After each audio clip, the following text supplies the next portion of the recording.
შევაერთეთ კომპიუტერი. ეს კომპიუტერი ახლა გათიშული გვაქვს.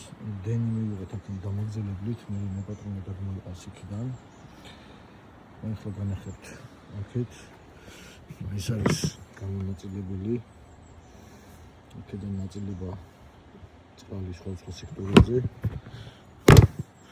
და ახლა ჩავსთავ ეს ერთობა.